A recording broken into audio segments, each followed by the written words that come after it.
Good morning, student.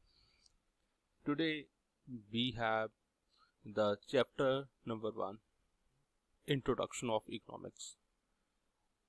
We already conducted the first part, second part, but some minor topics are left because we are following the TIA Jain. And first two videos we conduct that are related to the NCERT content. NCERT and TIA Jain have some difference. Some topic that NCERT Economics Plus 1 is not conducting, but they are the part of the TIA Jain, and in this part we will cover those topics which are in the TIA Jain under the chapter number 1, Introduction of Economics. We already knows about the statics, but statics also has a meaning under a singular and a plural. Students, you know about what is plural, more than one.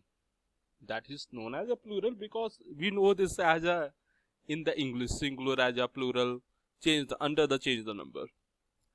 So, as statics as a plural refers to the information in terms of numbers or numerical data, such as population, employment, or statics concerning with the public expenditure. When you talk about the population we not conduct just one person, we are conducting the whole person, all number of persons living in a particular areas.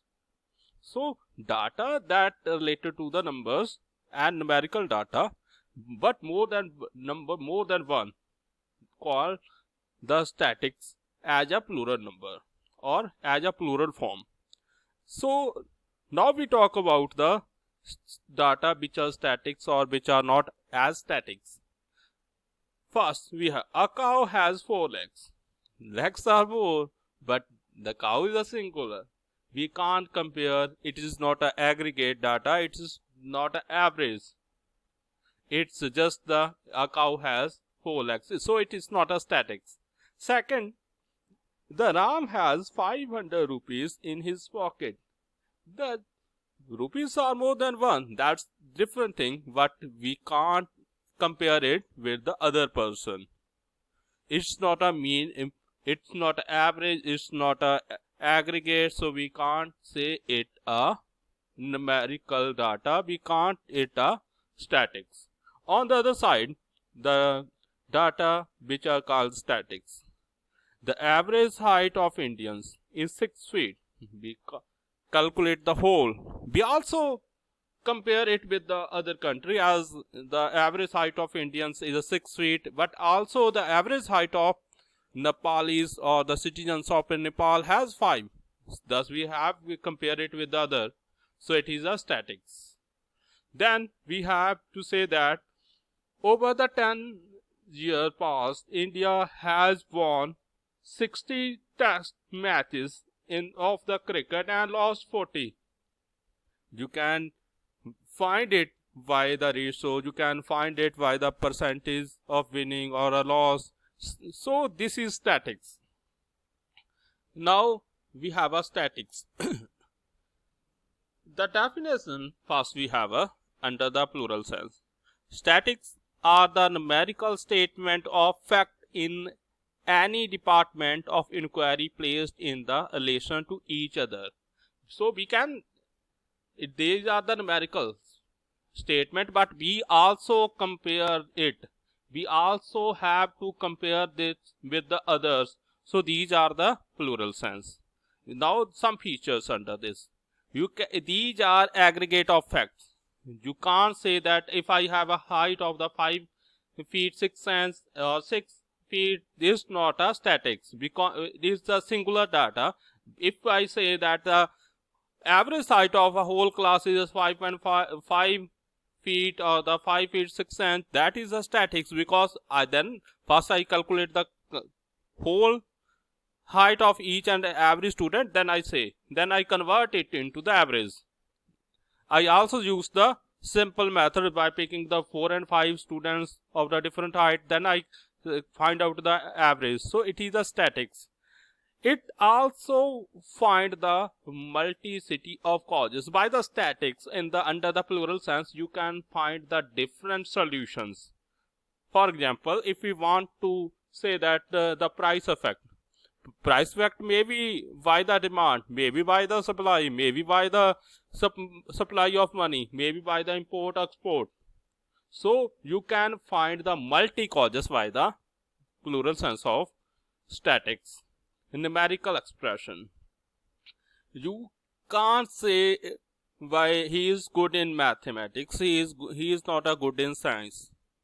So good, bad, these are not represented in the statics. You can say that he scores 15 mathematics, he scores 30 in science. You can just by the numerical expression. Statics is systematical manners. We know the statics tools by collection, presentation, analyzation, interpretation.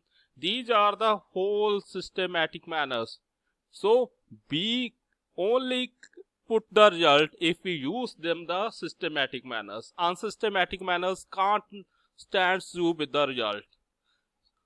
Predetermined purpose. When you are going to collect data, you have to know about the purpose. Why are you going to collect the data? And if you reach the field and you are undetermined, you don't have an aim to collect the data, you can't collect the data or can't reach the goal of collection of data placed in the relation of each others.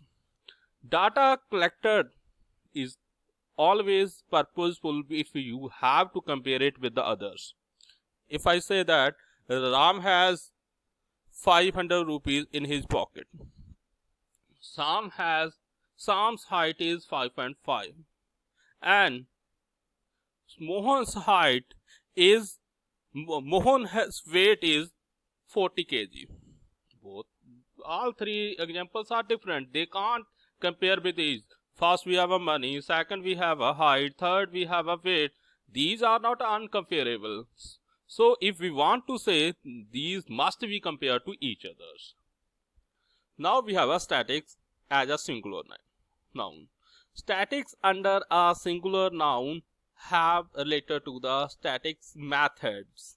These methods or the technique refer as collection of data, classification of data, presentation of data, analysis and interpretation of data.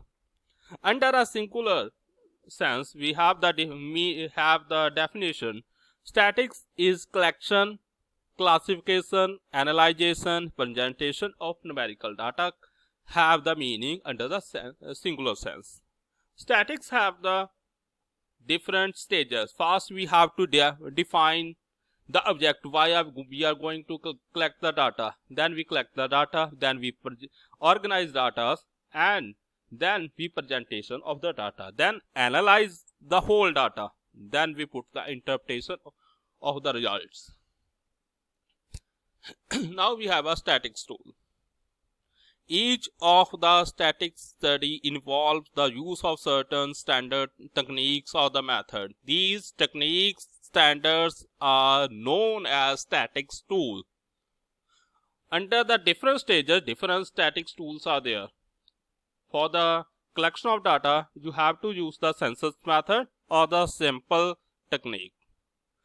For the organization of data, you can use the array of data or the tally marks. For the presentation of data, you can use the table, graphs or diagrams. For analysis of data, you can use the percentage, average, correlation, regression and other methods are also there. Interpretation of data, you can use the magnitude of percentage and magnitude of average. These tools are there to use for the different stages. Now we have a scope of. Under the scope, there are the three things. First, we have a nature of statics, then we have a subject matter of statics, then we have a limitation of statics, and fourth one is importance of statics. Now we have a statics as a nature. So you can say that statics is a science as well as arts. You have to know about this definition, this thing. The science subject. You can check the result by the different procedures. You can reach the result by verifying the different things. You can check it by the chemistry or by the bio or by the physics. Results are checked. Same as statics, you can systematically collect the data, present the data, analyzation and interpretation. Whole things are checked one by one. So statics is a science. Statics is also an art. Art is thing that related to our society's problems. By the statics, you can verify the society problems. You can verify the economics problems. So we can say that science is also statics is also a art. So we have on the result is science as well as art. Now subject matter. Under the subject matter, the two things are there. First is descriptive statics. Under the descriptive statics, we can say that descriptive statics refer to those methods which are used for collection, presentation as well as analyzation of data. These methods relate to such estimation of measurement of central tendencies like mean, mode, median, and measurement of dispersions, measurements of correlation, and in fundamentals of statics. You can say that these include the method by which the conclusions are drawn to the universe or population on the basis of given sample. So statics is have the meaning, have the nature, and also have the subject matter. Now we have a limitation. Statics is have the one thing that you can only present it by the numbers. You can't it by the quality, good, bad. You have to need the numerical data. Statics always related with the aggregate. Can't stand with the single data. You can't say that one thing, two thing. You have to need the aggregate. Total is must be there. Homogeneity of data. Data are always related to one thing. You can't have to verify the average. We take the example of income, weight, and height. These are different things. This is included in this point.